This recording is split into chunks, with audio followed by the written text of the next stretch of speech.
Salutations chaleureuses à vous tous et vous toutes qui nous captez de partout où vous êtes et bienvenue à l'école du sabbat sur votre chaîne d'études de partage de la parole de Dieu, PPT TV. À l'école du sabbat, c'est l'émission que vous suivez et nous étudions la deuxième leçon du troisième trimestre de l'année 2023 et la leçon de cette semaine, celle que nous étudions aujourd'hui, a pour titre « Le grand plan divin christocentrique ». Le grand plan divin christocentrique. Et le livre que nous étudions d'Éphésiens nous a proposé le verset de mémoire qui est dans Éphésiens, le chapitre 1er, le verset 3. J'aimerais inviter le frère Bruno à nous faire la lecture de Éphésiens, le chapitre 1er, le 3e verset, avant que nous puissions aller à la prière. Lisons le verset de mémoire. Béni soit Dieu le Père de notre Seigneur Jésus-Christ qui nous a bénis de toutes sortes de bénédictions spirituelles dans les lieux célestes en Christ.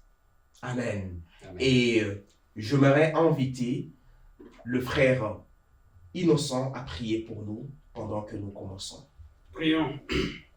Notre Dieu, notre Père, nous te magnifions parce que tu es bon, tu as fait tout un chacun. Nous arrivons à ce moment et assez sauf. Te disons merci.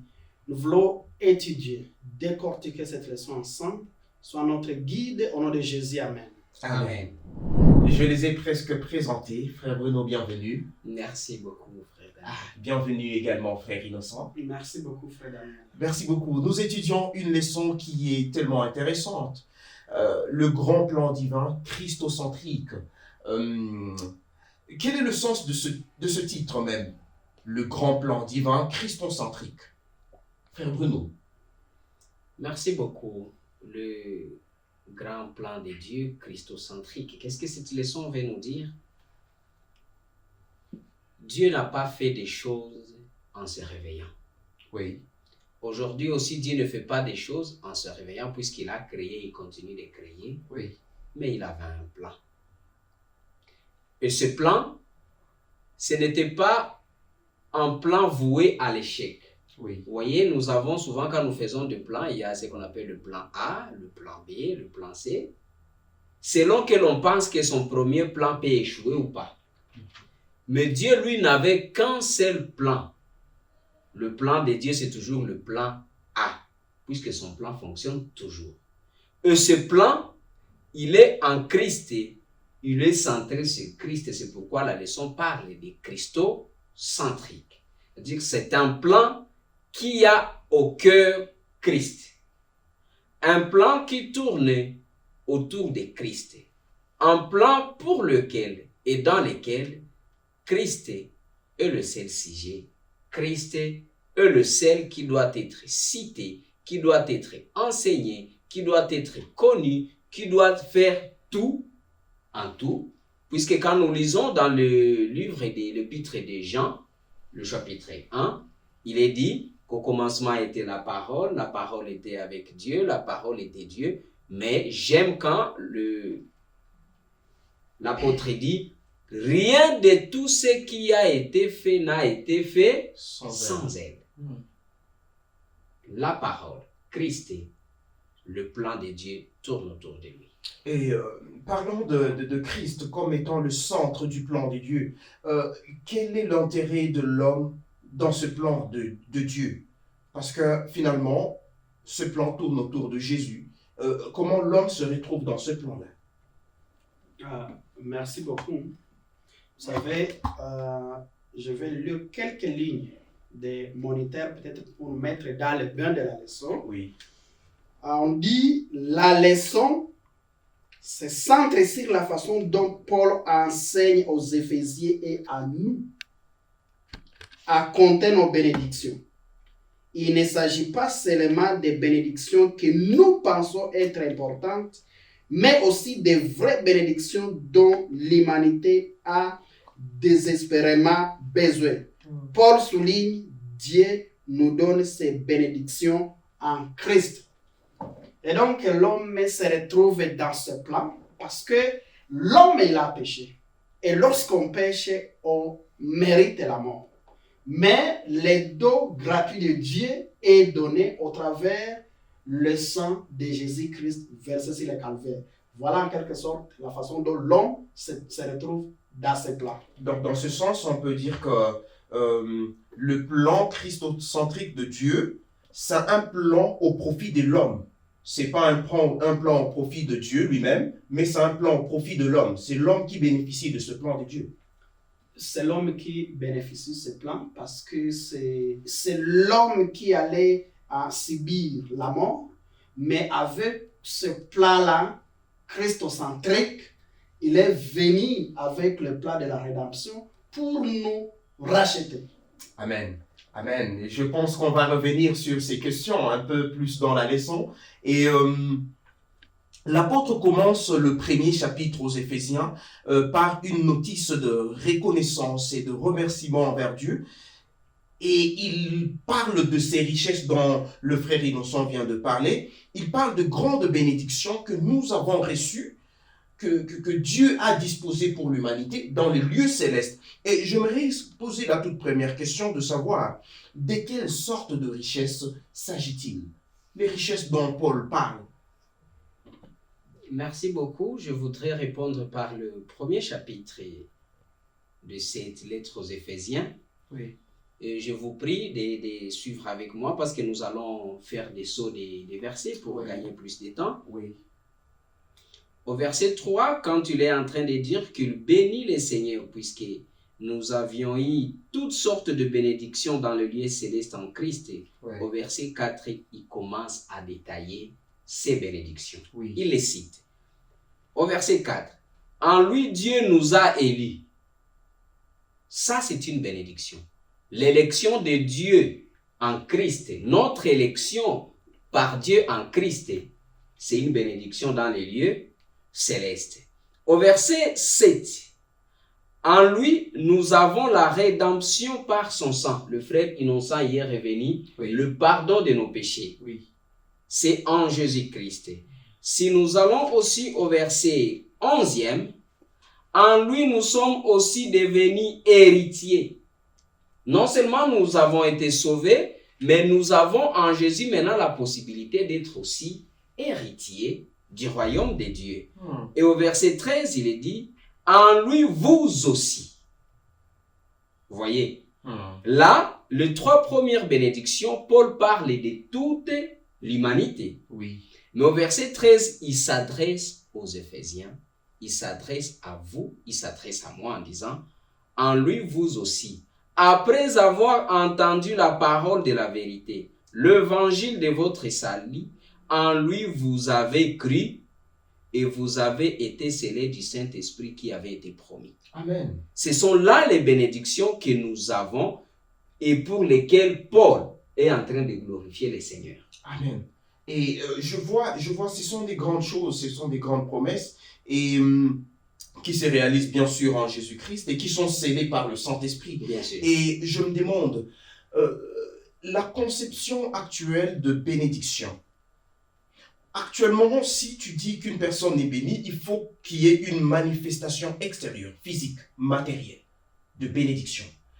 En quoi est-ce qu'on peut dire que les bénédictions dont Paul fait mention dans sa lettre soient plus supérieures aux bénédictions manifestées physiquement? Je ne sais pas si vous me captez très bien. Oui, je suis en train de capter. Oui. Merci beaucoup.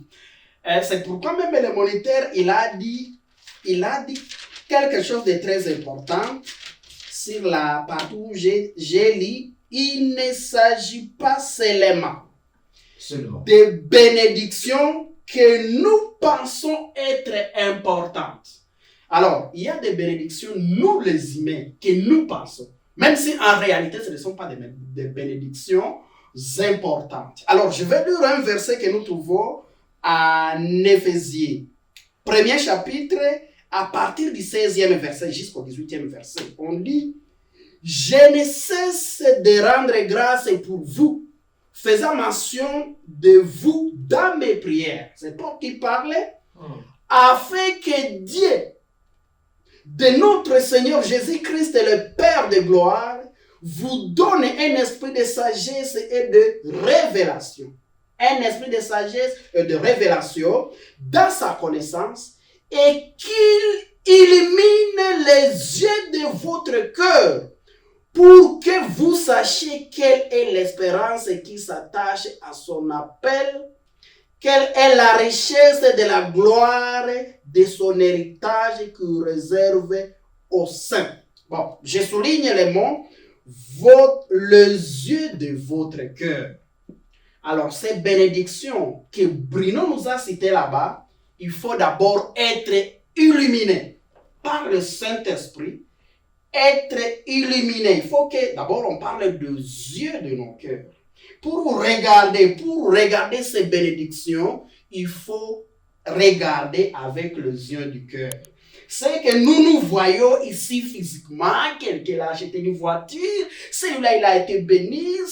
Nous voyons les matériels, mais nous voyons au travers cette leçon, nous allons voir qu'il y a ces bénédictions spirituelles qui sont supérieures aux bénédictions matérielles. Alors, je vais quand même noter quelque chose, qu'il dit les bénédictions non seulement, c'est-à-dire ces bénédictions spirituelles, ils sont accompagnés aussi par ces bénédictions. Parce que Dieu sait que nous en avons besoin aussi. Mais il faut être divinement averti, il faut être illuminé, regarder cette bénédiction avec les yeux de cœur. Merci. Je voudrais, parce que même dans la Bible, il est dit, ce sont les disciples qui ont demandé à Jésus. Mais nous avions laissé nos femmes, nos maisons, nos champs pour te suivre. Qu'allons-nous y gagner? Et Jésus a dit, ne vous en faites pas. Vous gagnerez 100 fois. Ici, les matériels gagnerait 100 fois ici sur terre, bien sûr avec des tribulations, avec des souffrances, parce qu'on doit travailler. Bien sûr. Mais il dit, au-delà de ça, il y aura la vie éternelle. Mais ajoutons aussi que pour un homme de Dieu, un enfant de Dieu, tout est spirituel. Toutes les bénédictions que nous recevons de Dieu, Dieu nous les donne d'abord spirituellement, avant de les posséder matériellement, physiquement. Ah bien, merci beaucoup. Parce que nous autres, on allait être inquiets de toutes ces bénédictions dont on a besoin ne vous en faites pas, vous en avez ici-bas. Mais l'apôtre Paul fait mention de quelque chose de très important dans ce même chapitre premier, où il semble, au verset 5, parler d'une sorte de prédestination avant la fondation du monde. J'aimerais qu'on lise le verset 5. Nous ayons prédestinés dans son amour à être des enfants d'adoption par Jésus-Christ selon le bon plaisir de sa volonté. Et cette question revient toujours. À chaque fois qu'on se questionne sur le salut de l'homme, il y a toujours cette question qui revient.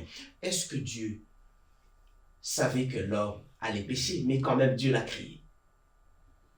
Bon, vous savez que cette question, toujours, à chaque fois qu'on étudie des leçons sur la création, les gens toujours ont tendance à dire pourquoi Dieu n'a pas créé l'homme en sorte qu'il ne pêche pas. D'abord, dans l'amour de Dieu, il a créé l'homme. Bon, on ne va pas dire que Dieu ne savait pas que l'homme n'allait pas pécher parce que Dieu, il est omniscient, omniprésent, tous les qualificatifs que nous lui accordons. Mais dans son amour, il a créé l'homme avec le libre arbitre. Et quand il a créé l'homme avec le libre arbitre, il savait que si l'homme va pécher, il a prévu le plan pour les sauver. Je crois peut-être quand Bruno va intervenir, il va nous parler beaucoup plus de l'électricité actuelle où on utilise les disjoncteurs différentiels. Pour le moment, dans l'ancien temps, l'enfant pouvait mettre le clou dans la prise et immédiatement l'enfant est électrocuté. Mais pour le moment, on a quand même un système, on a modernisé pour éviter cela.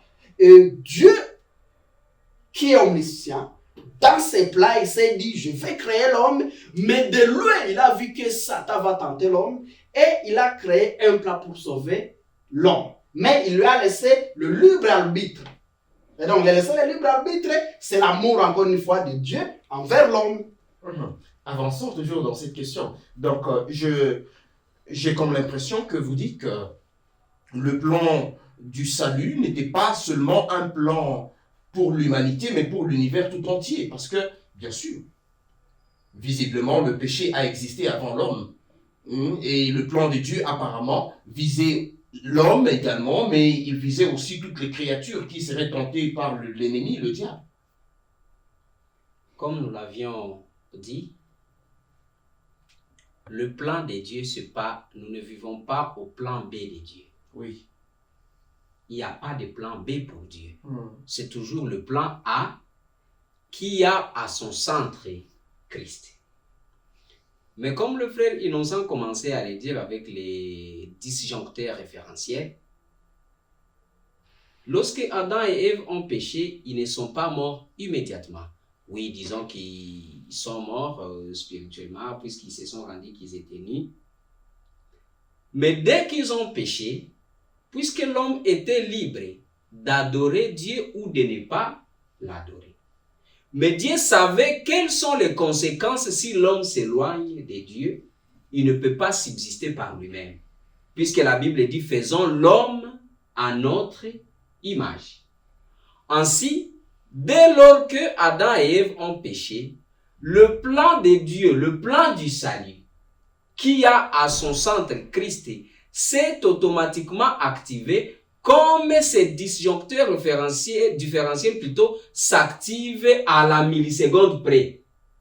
Dès que quelqu'un s'approche d'un fil nu pour y toucher, à la milliseconde, ces disjoncteurs coupent le courant pour éviter l'électrocution. Donc, les seigneurs, je voudrais revenir. Parce qu'au début de la question, tu parlais de la prédestination qui revient aussi souvent. Mais les gens ne se posent peut-être pas la bonne question. Prédestiné pourquoi? Ou prédestiné à quoi? À quoi? On ne lit pas très bien le verset. Parce que on nous a prédestinés en Christ. Pas en dehors de Christ. Qu'est-ce que signifie être prédestiné en Christ? Si nous isolons prédestiné, Dieu nous a prédestinés, c'est-à-dire Dieu a disponibilisé les saluts pour tout le monde. Parce que Jean 3,16, il dit, car Dieu a tant aimé le monde qu'il a donné son Fils unique, afin que quiconque, est-ce que dans quiconque il y a une sélection ou il y a... Non, tout le monde y est. Mais c'est notre choix maintenant qui va décider. Si nous acceptons les saluts, alors nous avons la vie éternelle. Mais les gens veulent tricher en disant que non, la prédestination c'est pour la vie éternelle, c'est pour le royaume de Dieu. Non. Dieu n'a pas prédestiné certains pour le royaume de Dieu, pour la vie éternelle. Pour être perdu. Non. Dieu a mis seulement à notre disposition, à nous tous, en Jésus-Christ les saluts. Tu acceptes, Christ a dit qu'il est le chemin. Si tu passes par ces chemins, ce que tu vas trouver là après la porte, ceux qui sont restés dehors ne le sauront jamais. Amen, amen. Donc, par là, on peut comprendre que l'unique plan de Dieu, c'était Christ crucifié, Christ ressuscité, Christ glorifié. Et parlant de Christ, la croix était-elle la seule issue possible pour l'humanité après le péché? Fallait-il que Christ meure et qu'en dehors de la mort de Jésus, il n'y avait pas d'autre voie, d'autres possibilités pour le salut de l'homme? Bon, vous savez que Dieu ne triche pas. D'abord, dans la Bible dit que le salaire du péché, c'est la mort. Alors, pour que l'homme qui a péché soit libéré, il fallait l'antidote. Et l'antidote, il fallait que Christ meure. C'était l'unique voie. Sinon, si on dit qu'il y aurait une autre voie, on serait en train de diluer la mort de Jésus sur la croix. Et donc, là, pour ne pas tricher, Dieu qui ne triche pas, péché égale mort. L'antidote, pour que l'homme ne puisse pas mourir, il fallait quelqu'un qui puisse mourir pour que l'homme trouve la vie. Donc, c'était le seul passage. Il fallait que le sang qui a la valeur, qui a la capacité de payer ce prix-là. je vois l'apôtre Paul parler de la rançon, d'insister sur la rédemption de Jésus comme étant la seule voie, mais c'est une mort mystérieuse. C'est un mystère finalement. Un fils de Dieu, un Dieu lui-même, dans sa nature, qui perd sa vie. Finalement, c'est mystérieux, c'est pas compréhensible. Si vous aimez lire comme moi les histoires, vous êtes sûrement un jour tombé sur cette histoire. Les noms m'échappent parce que ce sont des noms dans des langues que je ne maîtrise pas. Oui. Un homme se balade un jour, il s'était fait inviter chez un homme riche. Mais cet homme apparemment aimait de la musique. Oui. Et chez lui, il y avait un vieux les trucs là de la musique, piano, voilà, un vraiment vieux. Mais malheureusement, il ne jouait plus. L'invité, quand il arrive, il dit, bon, est-ce que je peux jouer un peu? Ah, l'autre lui dit, ce truc-là, il est déjà vieux. J'ai déjà engagé plusieurs techniciens pour essayer de réparer le piano, mais il n'y arrive pas. Quand l'homme s'approche, il regarde la marque, il commence à jouer, à faire un peu des choses, et le propriétaire de la maison s'approche et lui dit, ah, toi, tu peux réparer ça, tu peux encore jouer. Il dit, bon, je peux réparer, non seulement je peux jouer, mais je peux aussi réparer. J'ai déjà engagé le meilleur technicien, mais ça ne marche pas. Il a dit, moi, je peux parce que, tu vois le nom qui est écrit dessus? C'est moi. C'est moi qui ai conçu ce piano. Donc, je peux le réparer parce que le concepteur aussi, c'est moi. Le concepteur de l'homme, c'est qui? C'est Dieu lui-même. Qui peut réparer l'homme? Non, Dieu n'a pas payé Satan. Dieu ne doit rien à Satan. Dieu a encore prouvé son amour. Dieu a prouvé la véracité, l'éternité de sa loi. Sa loi, elle est immuable. Au lieu que la loi de Dieu change, Dieu a accepté d'aller sur la croix pour que la loi ne soit pas ni changée, ni frustrée. Donc, ce n'est pas une mort mystérieuse. Si elle doit être mystérieuse, alors l'amour de Dieu, il est mystérieux. Pourtant, nous avions été scellés par le Saint-Esprit pour qu'il nous révèle toutes ces choses. Et le Seigneur est merveilleux et miséricordieux parce que maintenant, vous aviez aussi été nourris et le Seigneur nous a révélé beaucoup de choses en ces quelques temps. Ah, amen, amen. J'ai vu pendant que nous allons vers la fin de notre émission d'aujourd'hui, l'apôtre Paul parlait de cette mort qui a la possibilité et la capacité de réunifier les choses. Il a parlé de réunifier les choses de ce présent siècle, du siècle passé, les choses d'en haut, les choses d'en bas. C'est comme si la mort de Jésus était comme la seule option pour ramener l'ordre dans le système de choses.